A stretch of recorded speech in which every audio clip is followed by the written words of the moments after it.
Okay, finally. Happy Tuesday and Zoom with Logan Finley. So if you weren't on the Facebook Lives, we tried 3 times on Facebook Live and had some technical errors. And this literally is Business 101. And something I tell people is you got to roll with the punches. Logan said it. And you just never know in this industry with technology what is going to happen. And this is prime example. But listen, this is the worst thing that happens in our day today. We've had a pretty good day. And the thing about being an entrepreneur and building your business is being resourceful and knowing how to just get back up quickly, and how to just keep going and keep going. And those are lessons that I've learned. Yeah, all of that. Yes, I love the backdrop too. I know you're in your office, so our time is limited. It's beautiful. I see your vision board in the background. Right. Working on a design project. This is the mood board for it, so I have to see it like every single day. You know, and so that's one of the things, like when I first started my business is I create a vision board, and that's one of the things that I teach my sales team leaders is to create a vision board, because I feel like, well, there's 2 parts. The science behind it is how our brain processes those visuals versus, you know, just speaking it out loud, but also days that I feel discouraged or I'm like, okay, business isn't going so well or as expected, when I see that clear vision, I'm like, that's why I'm doing this. And so one of the things, I mean, and sometimes it doesn't happen right away, but like this year, I'm able to take my boys to New York for Christmas. And that has been on all of our vision boards for 3 or 4 years. So, you know, it just, every year, I'm like, not this year, but next year, not this year, but next year. So, okay, I actually had a coffee meeting this morning at the coffee shop we met at, and I was telling her how, because we were talking about, you know, our day and stuff, and I was like, actually, this is how I met Logan. So you can tell your version if you want. This is literally the most romantic friend story ever. I feel like. So it was in this quaint little coffee shop, and I walk in. I think I went like straight beelined it for the bathroom or something, came back out, like ordered my coffee, and I hear, excuse me, are you Logan? And I was like, I turned around and I said, are you Bridget? We knew, like I knew of you, but didn't know you. And we sat down, literally just had the most incredible conversation. I think we talked for like 2 hours, walked away from it, like put up a picture on Instagram, was like, kind of just met my soul sister today. That was really cool. I know. Well, and I had, when you walked in, because I was actually with my trainer, we were meeting, and when you walked in, I'm like, she's not from Spartanburg, and I like her because I like the book she's reading. Like, okay, this is a totally judge a book by its cover. I'm like, I like the book that she's reading, and I recognized you from social media because I'd seen you on social media, and I'm like, are you Logan? And so, and look, now we're like best friends. So, and that's one of my biggest stories is, so this has been my year to get out from behind the computer and get out into the public for human interaction. So that's how I met you. That's how I met one of our mutual good friends, Judy Vines. I met her at Lululemon, and I've just met the most amazing people over the past year just by getting out from behind the computer, into coffee shops, into events, into networking events. So that's kind of cool for how we met. And so in the past year, really a few months ago, you launched your own company. Oh my God. I'm so excited for, and that's what you're going to share with us. And so basically it's a one-stop shop for business owners. So give us an overview, like what is the name of it and what does it represent? Yeah. So funny backstory. So it's called Studio Meraki, and Meraki is actually a Greek word that means when you put your heart and soul into the work that you do. Which for entrepreneurs, I know a lot of people are going to have that same mindset. Like you don't just go into entrepreneurship because you want money, because when you start out, you're not making any. You know what I mean? When you don't go into it because you're trying to climb some corporate ladder, because there is no ladder when you start out. Like you're literally doing it because you're so passionate about whatever this idea is or this product is. And so truly your heart and soul is put into what you're doing. So that's why I named it what I did. And you have to know the backstory for Studio Meraki to really appreciate like why I started it. So Bridget and I went to a networking event on a Friday, okay? It was 2 hours away. We were driving back in the car. And if you know Bridget Bartley, if she thinks it, she's going to say it. And she said, why are you working at 9 to 5?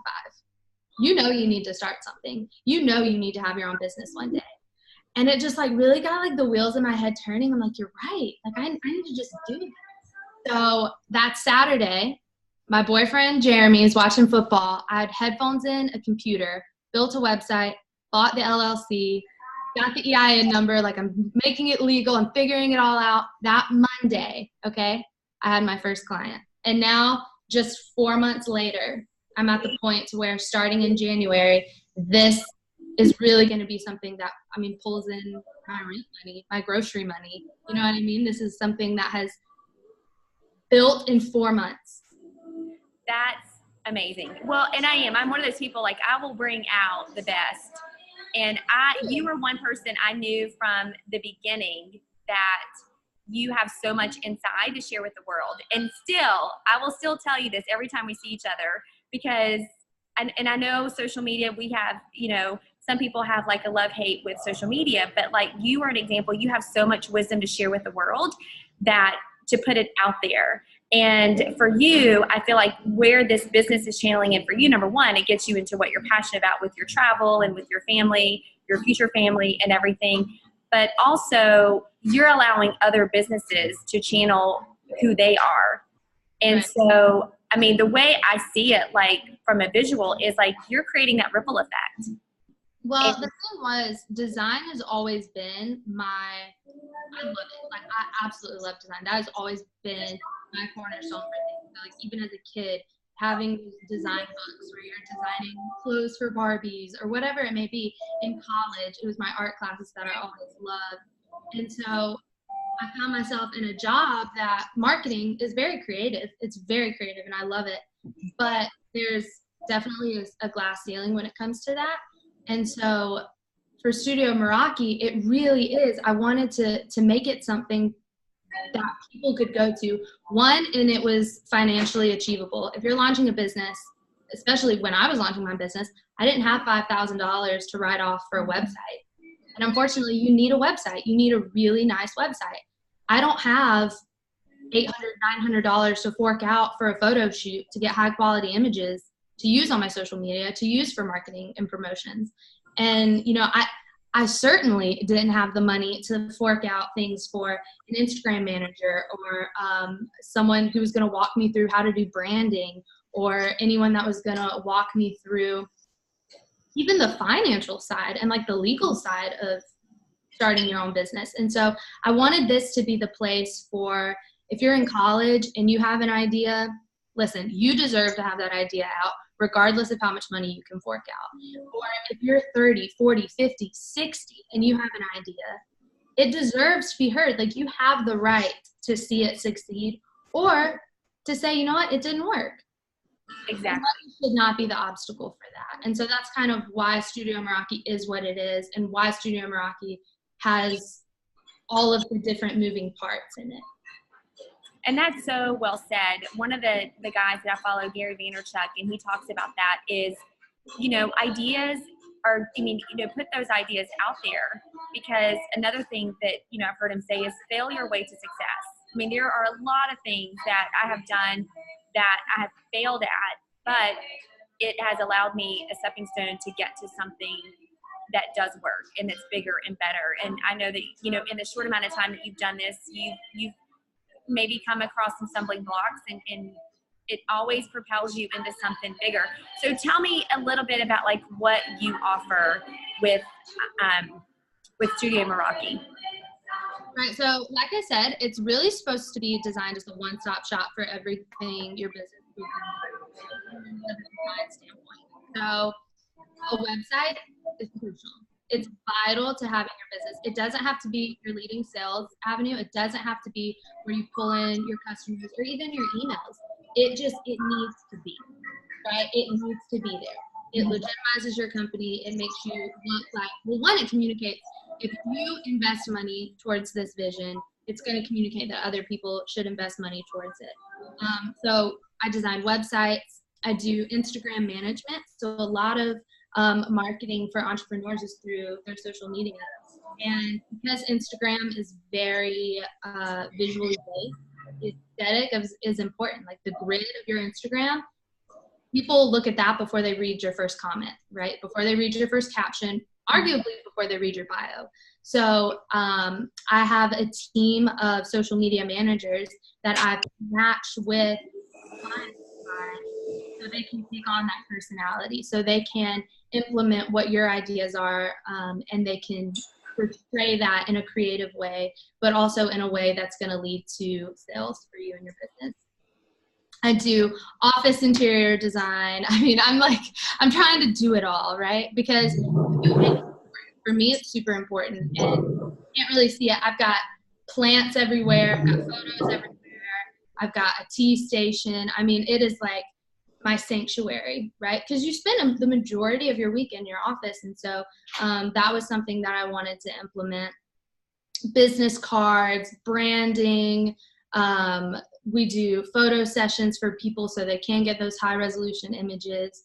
And pretty much, I mean, I've had people come to me for, book covers, for typesetting, for if you need a PDF design, a downloadable PDF. So really the conversation can go anywhere, especially with design. We're creative people. We're quirky. We're weird. Well, and you have such that creative side, so it allows you to channel that creativity and be expressive with other people. And that's one of the things, we're talking about logo design. Did you say logo design? Yeah, absolutely. I asked you that. I was like, do you do logo design? Asking for a friend. Right. Asking for a friend. And it really is, I love how it is that one-stop shop. And that's something that, I mean, you've already helped a good number of people on my team. And I'm really excited for you to even venture out more and help people into our team. But really, one of the things that I want to teach people is the importance of that social media branding. Because as you know, people are buying you more than the product. I mean, one of my businesses, I mean, it is a network marketing company and I represent a product, but I'll have people order and join and they have no idea that they're getting an Isogenics box in the mail. They think it's just my own meals, or, they don't realize it's actually a company because of the social media. And you've been able to really help me with that, in helping like on the branding side of it. Because like you are our ideal client for some of us. And so it's been helpful for you to get input from you on seeing the business from the outside of what our industry is. One of the things that, you talked about is like why you started. And I know are you attracting a lot of people who are wanting like that time freedom, to be able to outsource? Because that's something that I've learned too, is to really grow my business to the next level. I did truly require to outsource some of the things that I was doing, like social media management, like the photography, like the web design and web. Are you finding that you attract that as well? Absolutely. So here's the deal. Like, there are 7 billion plus people in the world, and it's growing. The chances that you're the best at what you think you might be best at is slim to none, right? So, for some people, they hang their hat on their network. They can throw an event like no other, right? Don't outsource that. If that's what you enjoy, if that's what you're good at, fine. But you might not be the best at managing your social media, and that could be hindering the potential growth for what you are good at. And so it's not to say that you're bad in design, or you're bad at building a website, or you're bad at designing business cards, but it's to say you're smart enough to know it's better for me to get someone else to step in who lives and breathes this and do it for me. And I'm not just talking the talk, I'm walking the walk too. I mean, for me, this whole financial side of owning a business, I can't even pretend like I can do it. That's something you have to outsource. And so I think you have to look at design in that same way. For someone who's not numerically inclined, you don't think twice about hiring an account executive or a finance team for your business. But for whatever reason, when it comes to design, we think, well, if I think it looks good, it's going to communicate the same thing. And it's not the case. There's so much scientifically that goes into design, whether that's color science or whether that's just certain stats that say how we read our websites. There's so much that goes into it. You really need somebody that's in the market, that understands the market, and someone that lives and breathes what they're doing. And that's one of the things that I found so impressive about what you're creating is that the team that you have that's working with you is you have a social media team, you have a team of people, so that way you can focus on what you're good at, and then you've got people who they can tell you about the Facebook algorithms, the Instagram, the LinkedIn, like all those social media platforms. You know, when you can master the website and you have an eye for the design and the colors and that sort of thing. And so that is something that I feel like also makes you so unique and so good at what you're doing. Well, and that's the thing with, sorry, go ahead. No, go ahead. That's the thing with the social media account managers is I know I can take on a lot of different personalities from a copywriting standpoint and from a photo editing standpoint. That's not the issue. The issue is when you're managing someone's Instagram account, you are essentially the back face of them. So when they get a comment, you respond not as you, but you respond as your client. And so it was really important if I was going to jump into the Instagram management side of this, that it was very well thought out and it was very calculated and it wasn't an afterthought. And it wasn't something that appeared to be simple and then lo and behold turns out to be this whole nother thing. And so one thing that makes Studio Meraki different is we pair you. It's like matchmaking for Instagram account managers, because if I have Bridget as a client, okay, I can pretty much guarantee that Bridget is funny, quirky, she's real on her Instagram, she's kind of tell it like it is. So when I look at my team of account managers, who writes in that voice? Who is somebody that can express what they're thinking in a way that's going to be received by the readers? What is a way that how does Bridget edit her photos? She's very real. There's no airbrush. There's no over filtering. There's no overexposure. I mean, it is a real photo of her. She looks the same on Instagram as she does in person. And so I want that to be portrayed through the account manager I assign. Same thing. If I've got a 6'10" guy who's trying to build his brand around bodybuilding, I'm probably going to pick somebody different than I would for Bridget. Do you know what I mean? I'm going to pick the guy who's at the gym every day, the guy who reads about nutritional plans and knows about muscle recovery and lives and breathes that kind of world, because he's going to be able to take on the persona of this client in a way that you can't tell it's someone else managing his account. And that's different from other businesses that just have a team of 4 or 5 people that rotate through. At Studio Meraki, we're pairing you with somebody that's like you. And I've seen some of the work that you have done with your clients, and I'm like, that is good. Like, that's really good, because you really are a master at that. So I commend you for that, because I'm like, hey, girl, that is good. Thank you. It is so good. It is so good. So what would be 3 tips that you would give us for social media branding? And it may be specific for Instagram, because I know that that's your thing, or that's more of your niche with Instagram. But what would be just 3 social media tips that you could share with us?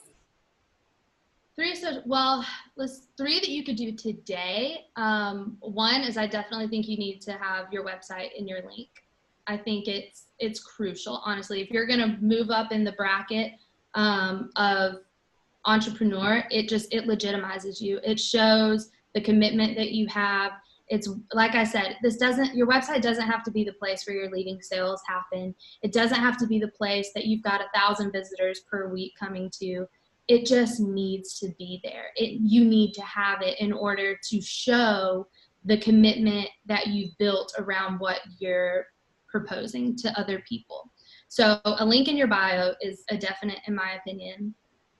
I think you also need to have those high resolution images on your Instagram, because like I said, when people go to that Instagram grid, before they're reading your bio, before they're visiting your website, before they're even looking at what you're selling, they're looking at how you portray it. And if it's a blurry shot, if it's a fake shot, if it's one that you didn't take, they know that and they see right through it, and it undercuts what you're doing.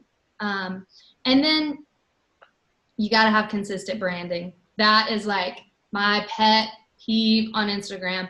I understand, like, you are a diverse person and you have all these passions and you love travel and you love food and you love being real, but you love editing your waistline. Like, I totally get that.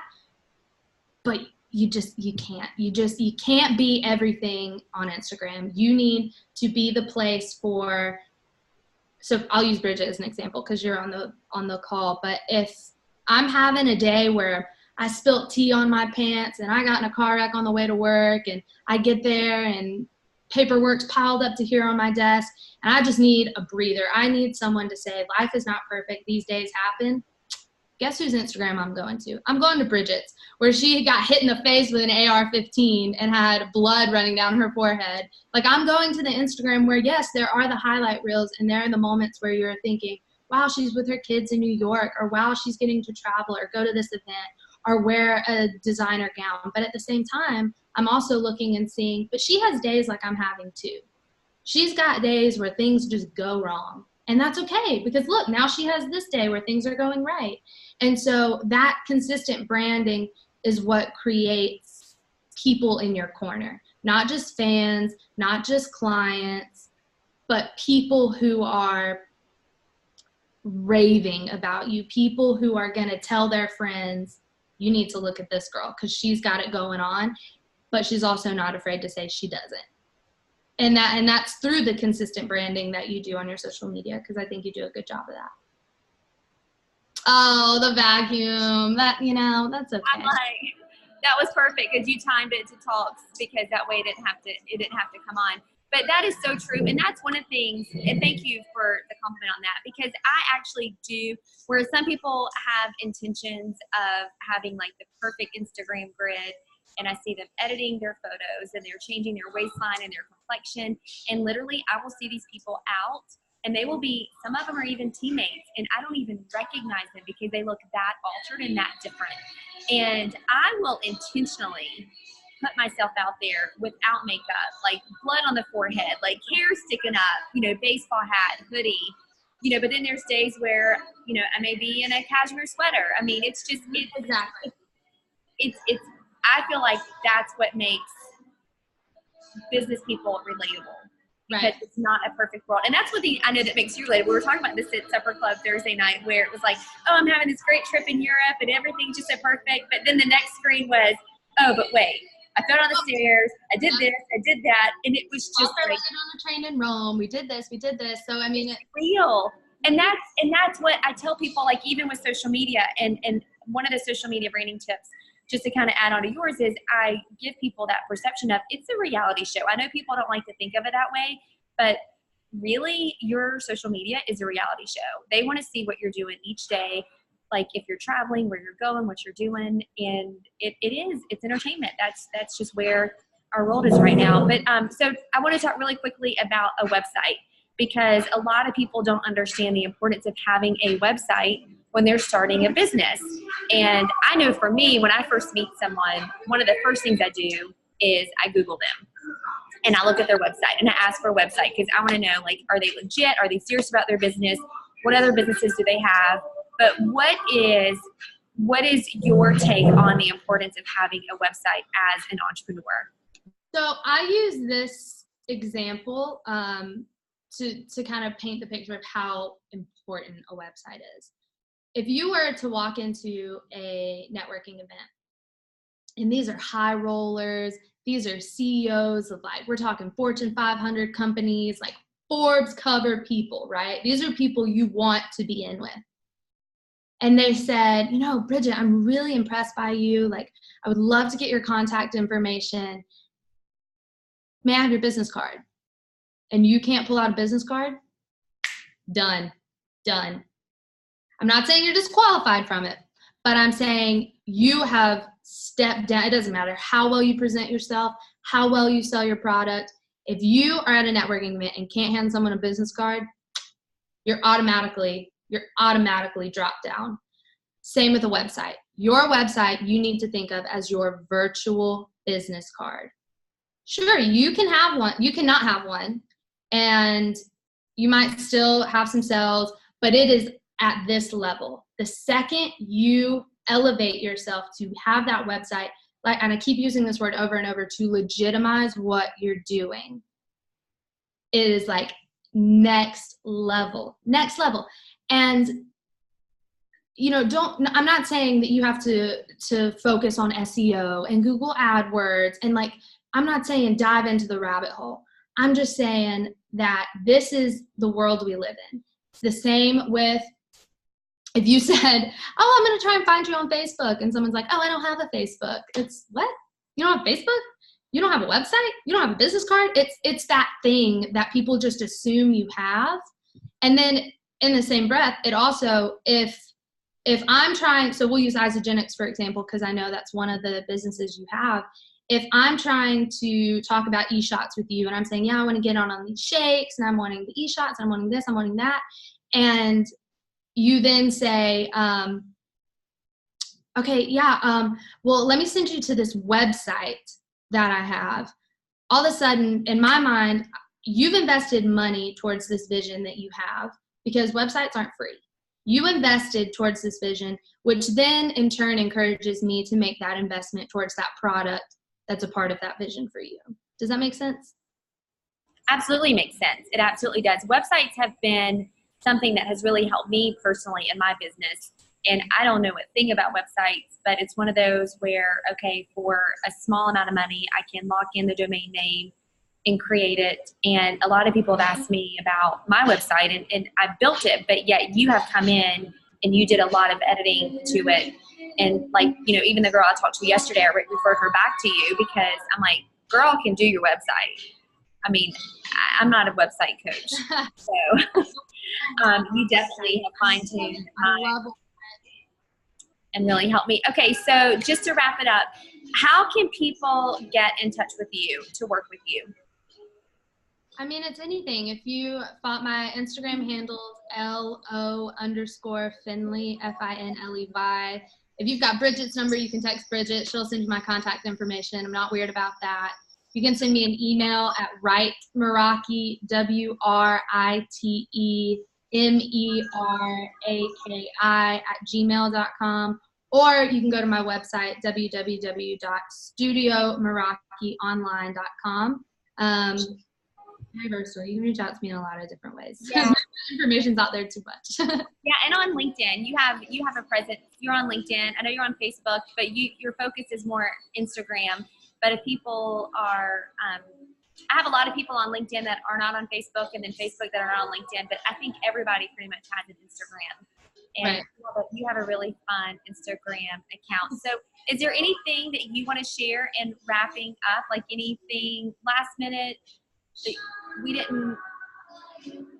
I mean, honestly, here's the deal. Business, there's certain things you're going to have to invest money towards. And I think the world we live in is definitely built off of aesthetics, whether that's physical, through social media, through Pinterest, through YouTube, whatever it may be. And so I do think design is one of those things that you just have to accept. High design is in the world. It's a part of what we do every day. And I think it's an investment that is definitely going to be a return on your business for sure. You're going to see the effects of what you invest into it. And like I said before, you don't have to be good at everything. Chances are, in this world of 7 billion people, there's going to be someone that knows a little bit more than you do about it. And so at least having the wisdom to reach out to that person, to at least engage in a conversation about what can I learn about design through this, I think is always a good business idea. Exactly. Well, and I feel like just the age of our business right now, everything is so visual, with images, but also with audio and with content. But I foresee workshops coming up in your future. Speak it, honey. Speak a workshop. I foresee it. I'm speaking it to an existence. But thank you so much for your time. We have gone well over because of the technical bloopers, and this will be a learning lesson that I will pass along to everybody in my team, but also through social media. But thank you so much, Logan. I'm so excited for you and your business ventures. I'm excited for you to help our team. I'm excited to work with you starting in January. It's just, I'm really, really, really happy for you. Thank you so much for having me on today. You're welcome. You're welcome. Have an awesome day. Okay, bye.